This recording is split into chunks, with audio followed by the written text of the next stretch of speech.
Greetings shippers, welcome back, and it's time to go fanon full blast, and this is following fast on the heels of Wolfstar. So if you missed that vid, be sure to check it out. You can of course click the card or the link will be down below. It's time for a headcanon theater that's going to let us explore some fascinating fandom occurrences. Today we're going to be talking about the Marauders era Remus Lupin and Sirius Black, and how at the height of this era's visibility, there was a very intriguing fan cast in place. There was a tacit agreement in fandom for a while that these two should be embodied or played by Ben Barnes and Andrew Garfield. So how did this happen? Well, there are many factors, so let's get into it.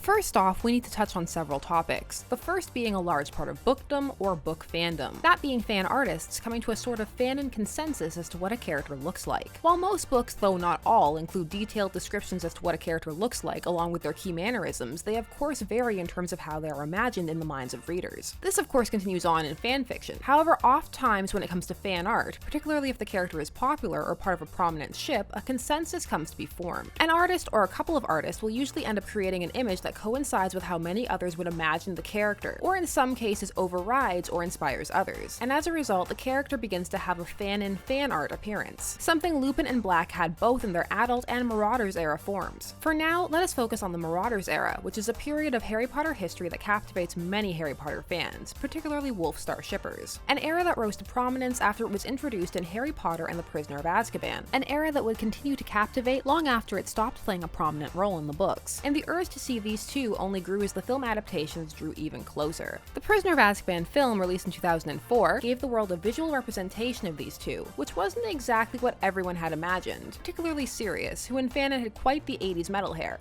in length at least. And this shift is reflected in fan art, with some sticking with the original fanon and others adopting a design more reminiscent of the films, as film Sirius came to erase or match their own idea of what Sirius should look like. However, when it came to the Marauders, excitement continued, as with the release of The Order of the Phoenix in 2003, fans knew that there would most likely have to be a glimpse of the Marauders in the film adaptation, which there was, though it was nowhere near enough to make what fans of this headcanon were intending. So now we must divert a moment to take a look at another type of fan creation, the fanvid, sometimes conflated with AMV. Though some feel as that began as an acronym for anime music video, it should not be applied to all music videos, though some believe it simply meant a music video. And so in some circles it came to mean that as well. Regardless, it was a form of fandom expression that took off in the early days of YouTube, particularly pre-Google takeover, as copyright on YouTube has gone through many phases, and for a time creators could make elaborate fanvids unmolested. This era, along with the access of built-in computer software such as Windows Movie Maker and the beginning of affordability of software such as Final Cut, Sony Vegas, and Premiere Pro, just to name a few, and of course, alas, the boom of internet piracy led to a vast array of vids being created. And while there have since been great purges that have very much altered the style and frequency with which fanvids are made, there was a time where they were near inescapable. It was during this era of the late 2000s that this headcanon really shone, as people could now take their fan casts and create elaborate splices and gift sets, depicting histories that would not be seen on screen with the actors of their choosing. Now, as mentioned in the Wolfstar vid, this has long been a fanon favorite pairing, so this headcanon managed to establish itself after the conclusion of the novels, but before the conclusion of the films, as the film adaptations spurred on vid makers to want to be able to make vids for all of their favorite characters, and some of those, alas, would really not be seen on screen. So quickly, before we at last get to our two leads, we must define a fancast or dreamcast. This is the fantasy or dream casting for a character, most often involved in a particular franchise, a casting performed by fans. A fun exercise to share one's favorite actor and why one thinks they would work for the role in question. For certain characters, there are many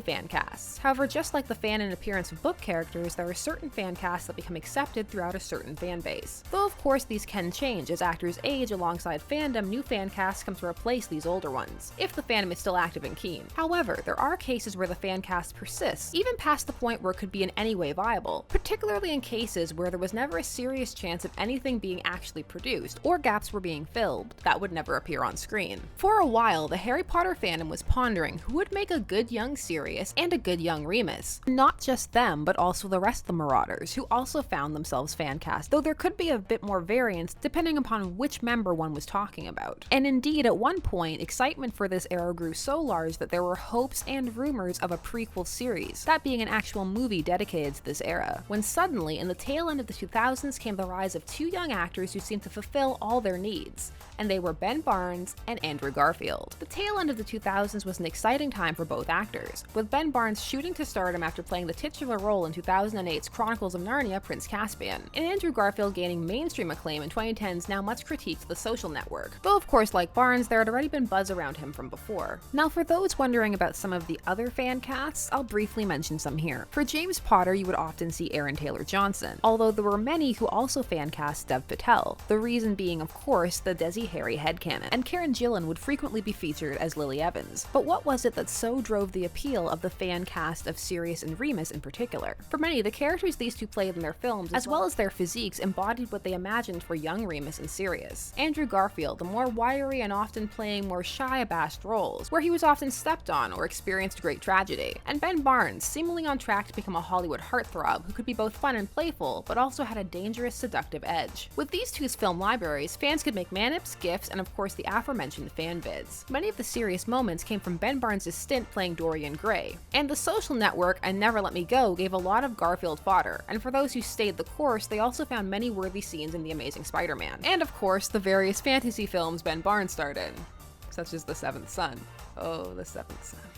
Indeed, during promotion for The Seventh Son, Ben Barnes was actually asked about how he felt about this headcanon fan casting, as Ben Barnes has shown himself to be fairly active in fandom, not necessarily his own, but fandom in general. As a result, when he was asked about the making of these films, he responded, "No, it's purely hypothetical." But when the interviewer added, "But your name came up for Sirius Black," he answered, "Well, who wouldn't want to be Gary Oldman? Let's be honest." That kind of acknowledgement and approval, of course, garnered much support for this headcanon and much excitement, and indeed drew it to the attention of some who were unaware of it. Now, were these the only fan casts? Of course not, but they were the ones that seemed to gain the most approval and were the most widely circulated in the vid/gift-making community for a time, when Harry Potter fanvid hype and just fanvid making hype in general was still high, before the great YouTube crackdown. Though there are of course those who still love it and persist to this day. Fanvids forever. So is this a dead headcanon? Well, for those who are just hearing of it and wish to check it out, rejoice. For this fan casting and all that surrounds it are still strongly ingrained within the fandom, and there are still those who create young Wolfstar works using these too, and with the breadth of films these two have since starred in, there are many more clips to choose from, though Dorian Gray Ben Barnes aka Sirius will forever be a fandom favorite. So there are a couple of ways to get into this headcanon. One, of course, is being a fan of both Marauders era Sirius and Remus, along with Barnes and Garfield. The other is to encounter these vids or manips or gifs and feel that physically these actors match what they feel those young Marauders would look like, and then to find out what works they appeared in for the purpose of gathering material to work with, and potentially becoming a fan of either or both actors during the process, though not necessarily. And of course, if one does not consume these types of transformative fandom material, it is possible to have missed this occurrence altogether, or to have seen it but not to have been interested, as this was perhaps not an era or ship that appealed to the fan in question.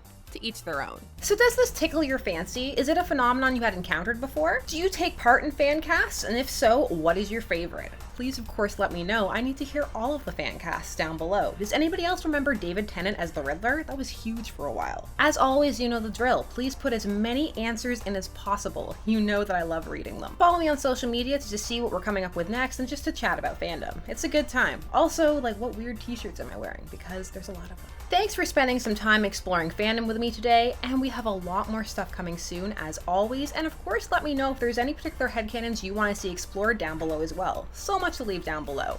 But that's all for now, and we'll see you next time. Bye-bye. This has been Shipper's Guide to the Galaxy. Don't forget to like, share, comment, and subscribe. Special thanks to all of my patrons, names on the side, and be sure to go check out the vote for the next monthly video that is currently ongoing at the time of this recording. And of course, as always, stay tuned, for there are as many ships out there as there are stars in the sky.